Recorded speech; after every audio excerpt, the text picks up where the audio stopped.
warahmatullahi wabarakatuh. Terima kasih atas waktunya. Saya Ati Hayati, perwakilan dari MUI Kota Cilegon. Dan tadi yang sudah disampaikan oleh Bapak Profesor, luar biasa kalau melihat perolehan catat di Bantul itu ya cukup besar gitu. Tapi kalau melihat BPS, Badan Pusat Statistik Provinsi Banten, itu kemiskinan makanan itu mencapai 72,45%, dan kemiskinan yang bukan makanan itu 27,55%. Dan tentunya hal ini ada beberapa faktor, ada sebab gitu. Dan yang saya tanyakan, apa saja sih faktor yang menyebabkan tingkat kemiskinan makanan masih besar gitu? Padahal perolehan zakat di Banten sudah luar biasa, sangat besar gitu.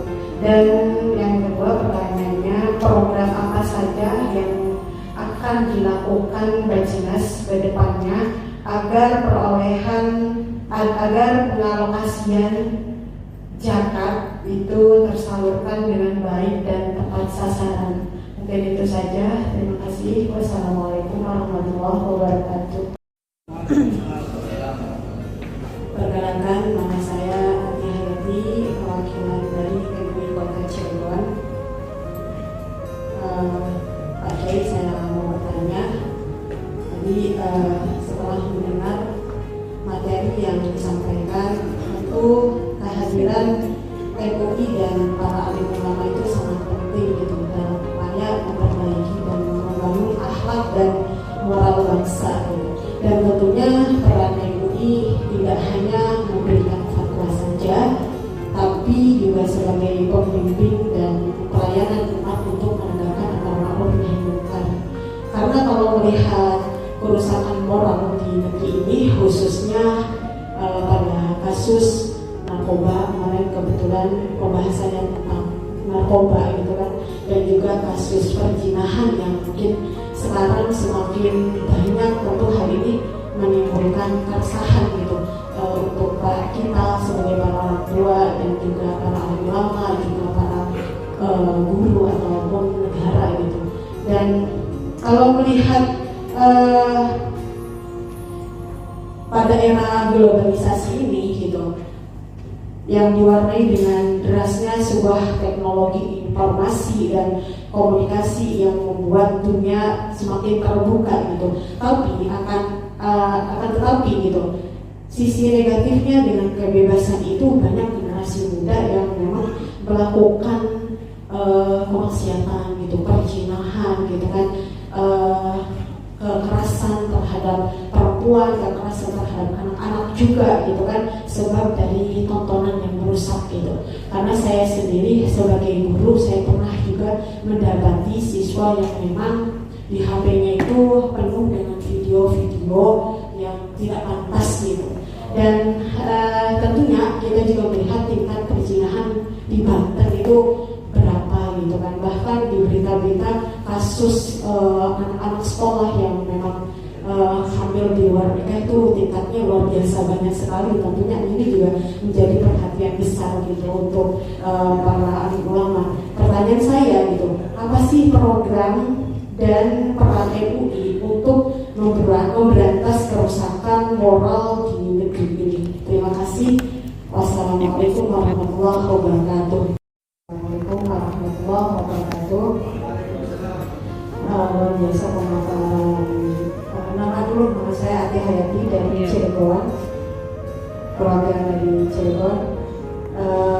Kalau tadi saya mendengarkan penjelasan dari Pak Kiai, itu luar biasa gitu. Karena tidak semuanya siap secara mental untuk masuk ke Baduy berdakwah di situ ya. Secara materi mungkin dan sangat mungkin tidak mendapatkan apa-apa gitu. Tapi di sini saya tidak akan menanyakan mengenai strategi dakwah di Baduy gitu, karena saya hanya ingin menanyakan tentang kaitan Bapak Kiai sampaikan tentang strategi dakwah dalam surat Al-Kahfi. Itu aktivitas dakwah itu kan kewajiban kita semua. Itu yang poin 3. Yang poin 4 itu menyampaikan dakwah itu dengan metode dialog gitu. Dan tentunya kalau di surat-surat Al-Quran gitu, dialog antara orang tua dan anak itu terdapat di 17 tempat gitu. Dan tentu di sini generasi terbaik itu kan lahir dari orang tua yang terbaik, tentunya begitu. Karena memang saya sebagai pendidik gitu kan Pak, kadang-kadang saya merasa miris gitu lihat anak-anak yang mayoritas semuanya ketika saya tanya apakah Anda itu sudah sholat gitu kan, mereka banyak yang tidak menjalankan sholat dan dianggapnya biasa saja, padahal anak-anaknya sudah tingkat madrasah aliyah gitu. Dan pertanyaan saya gitu, bagaimana strategi dakwah gitu untuk masyarakat gitu yang sudah muslim tapi tidak menjalankan kewajibannya tadi sebagai muslim. Mungkin orang tua tidak menjalankan perannya sebagai orang tua sehingga anaknya menjadi seperti itu gitu. Dan yang kedua, metode apa saja yang digunakan oleh Nabi SAW dalam menyampaikan dakwah Islam sehingga dakwah Islam ini berhasil diterima oleh semua manusia, baik dari tingkat remaja, tingkat dewasa, tingkat orang tua, ya semuanya bisa menerima gitu dakwah kita gitu. Bagaimana metodenya yang dicontohkan oleh Nabi SAW. Terima kasih atas waktunya. Wassalamualaikum warahmatullahi wabarakatuh. Boleh sebutkan dan utusan mana ya? Nama saya Adri Hayati, utusan dari Kota Cilegon. Setelah menerima penjelasan dari Pak Kiai tadi, luar biasa. Memang materinya sangat berat, gitu. Apalagi saya memang jurusannya juga tarbiyah bukan tafsir gitu. Jadi masih sangat asing lah gitu ya untuk masalah tafsir ini. Cuma tadi di contoh penerapan tafsir Maqasidi yang terdapat di dalam Quran surat Al-A'raf ayat 26 gitu, bahwa maksud di sini fungsi pakaian di sini adalah pakaian apa ini maksudnya adalah inner beauty gitu kan. Sementara di ayat yang lain juga ada ayat tentang menutup aurat, tentang kerudung gitu di Quran surat An-Nur ayat 31. Dan tadi yang Bapak Kiai sampaikan juga Quran surat Al-Hajj ayat 59 itu kan pasti ada korelasinya. Tentunya kita sebagai muslimah ingin mengetahui betul pakaian yang betul-betul apa itu selain daripada inner beauty, akhlak yang baik itu seperti apa gitu. Itu yang pertama pertanyaannya. Terus yang kedua, saya pengen minta penjelasannya contoh penerapan tafsir Maqasidi Quran surat An-Nisa ayat 3 tentang poligami. Terima kasih. Wassalamualaikum warahmatullahi wabarakatuh.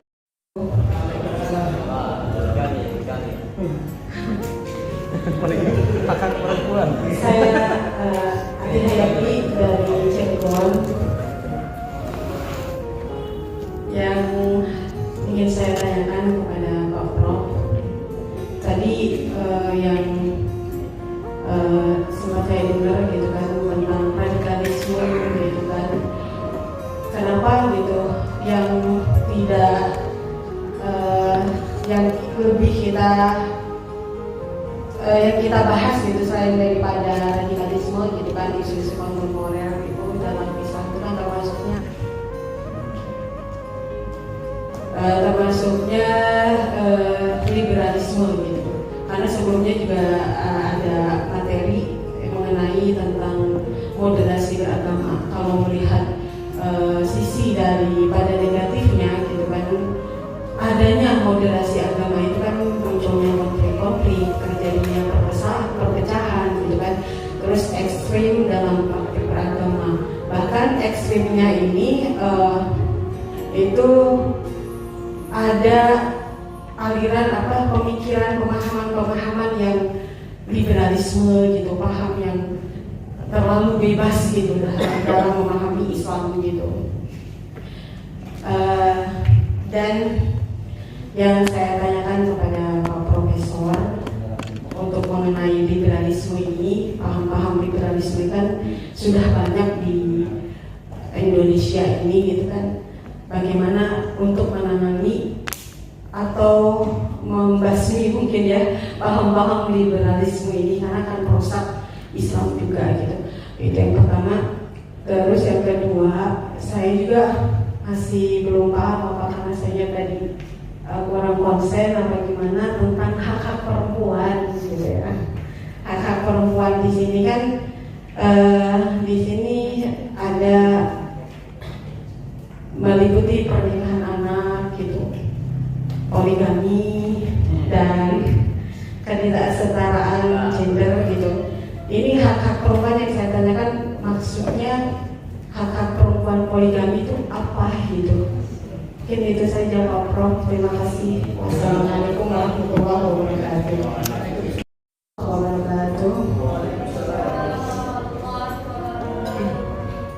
Nama Adi Hayati dari Cirebon.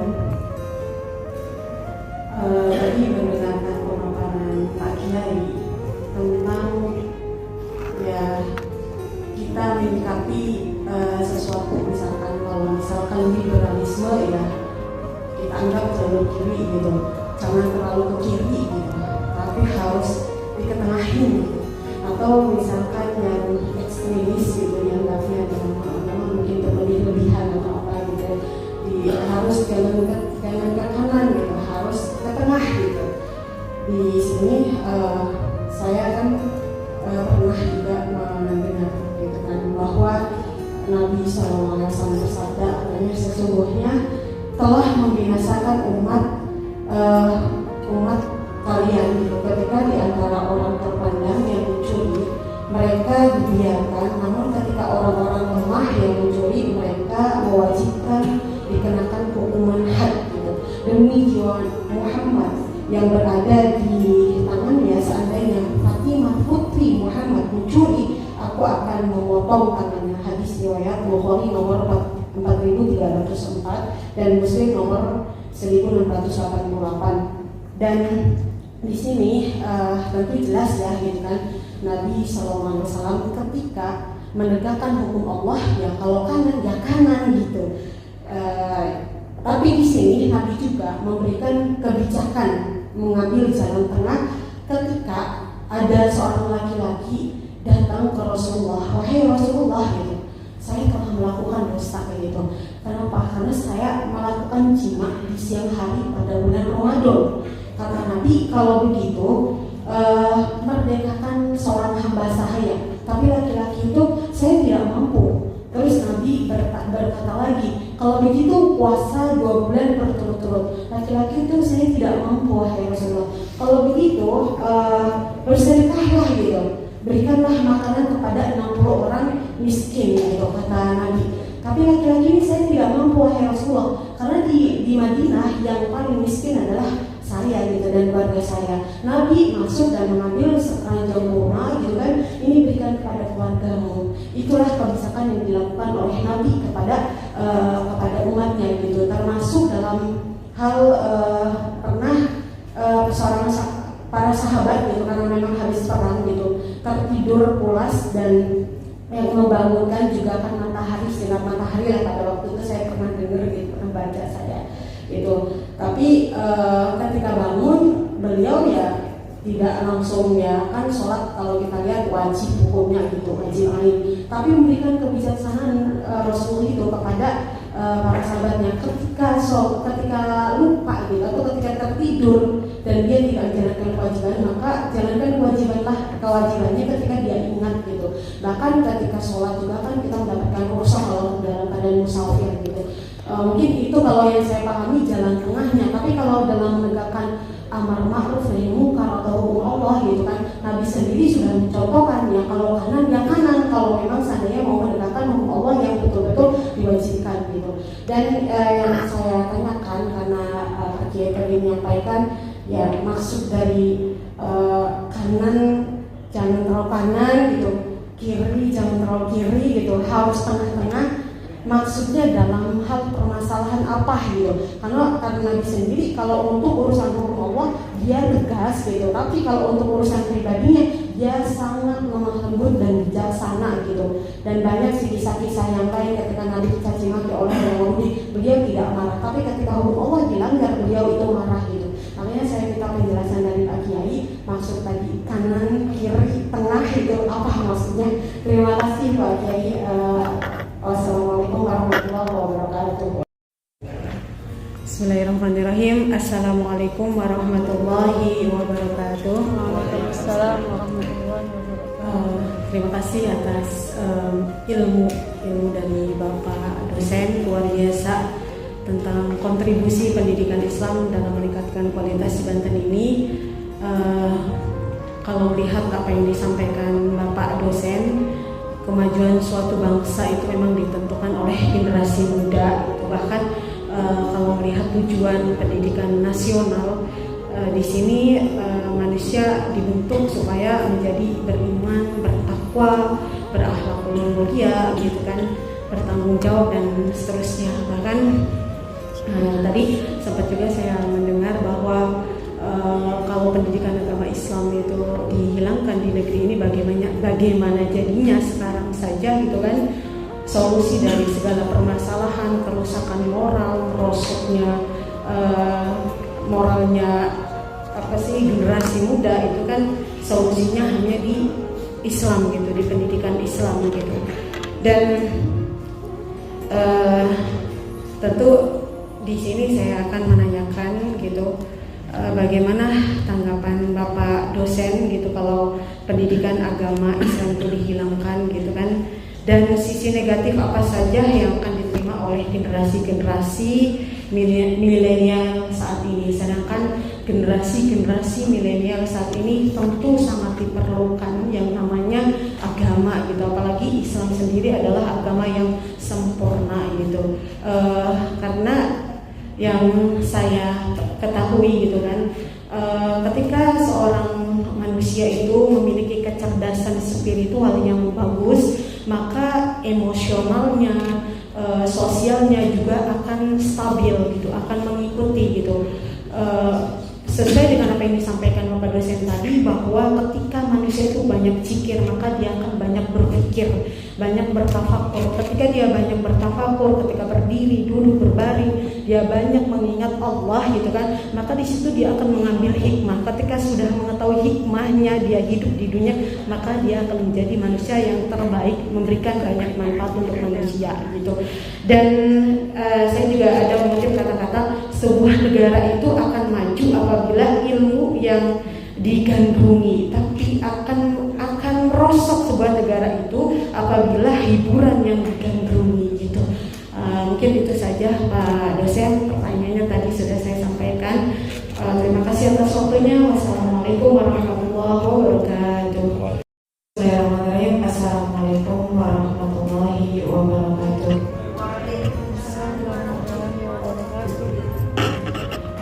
Materi malam ini luar biasa ya, menarik banget gitu. Menulis di media massa. Di sini juga saya tuh ingin menanyakan tentang menulis yang benar, karena saya sendiri juga pernah ikut belajar menulis, cuma online, cuma ya nggak, kurang efektif gitu Pak, gitu, kurang efektif belajar lewat online itu.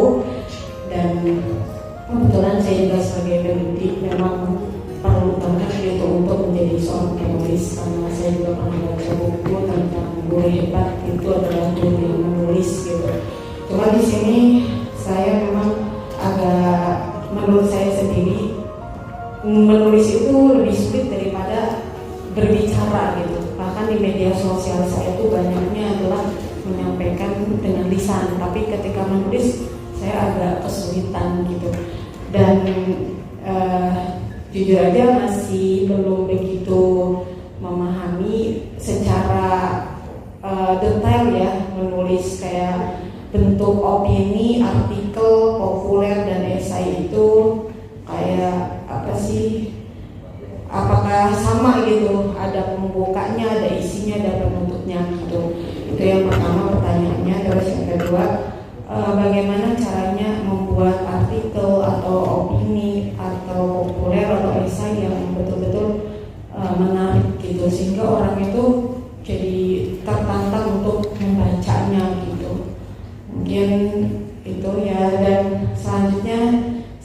juga minta kepada moderator, minta kalau mengizinkan minta kontak personnya. Ya mudah-mudahan nanti kami juga pengen ada tindak lanjutnya, karena menulis itu bagi saya hal yang memang harus dilawan karena malas gitu ya.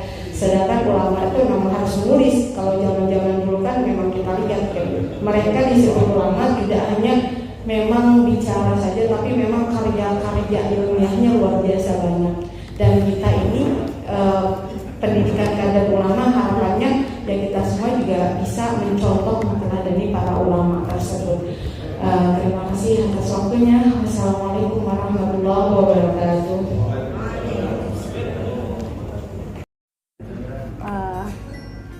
Setelah mendengar penyampaian dari Pak Prof tadi mengenai hukum waris ya, antara hukum perdata dengan hukum syariat Islam. Contoh misalkan hukum harta suami istri gitu kan.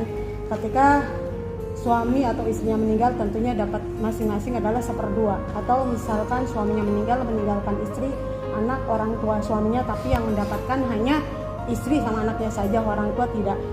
Dan begitupun orang tua ketika meninggal, anaknya laki-laki ataupun perempuan dapatnya sama secara hukum perdata. Sementara hukum Islam itu tidak seperti itu. Bahkan ketika seorang laki-laki atau suami meninggalkan istri, meninggalkan ayah, ibu, itu mendapatkan gitu. Bahkan kalau anaknya hanya perempuan saja, saudara laki-lakinya itu kan juga dapat gitu. Dan pertanyaannya gitu kan, bagaimana pandangan syariat Islam kalau seorang muslim lebih menggunakan hukum perdata? Apakah pelakunya termasuk dosa besar? Karena di dalam Quran surat Al-Maidah ayat 44, ayat 45, ayat 47, barang siapa yang tidak memutuskan perkara berdasarkan dengan hukum Allah, maka dia termasuk orang-orang yang kafir, orang-orang fasik, orang-orang yang zalim. Makanya pertanyaan, apakah termasuk dosa besar? Itu pertanyaan pertama. Iya, apakah termasuk dosa besar gitu. Terus yang kedua, masalah poligami gitu kan. Masalah poligami gitu kan, yang disampaikan tadi sama Pak Ustadz siapa gitu, saya nggak tahu namanya, mengenai hukum poligami menurut Imam Syafi'i bahwa makruh gitu. Kalau melihat hukum nikah pun gitu kan, kalau dilihat di fikih, bisa kategori nikah itu wajib, bisa juga sunnah, bisa mubah, bisa juga makruh, tergantung gitu.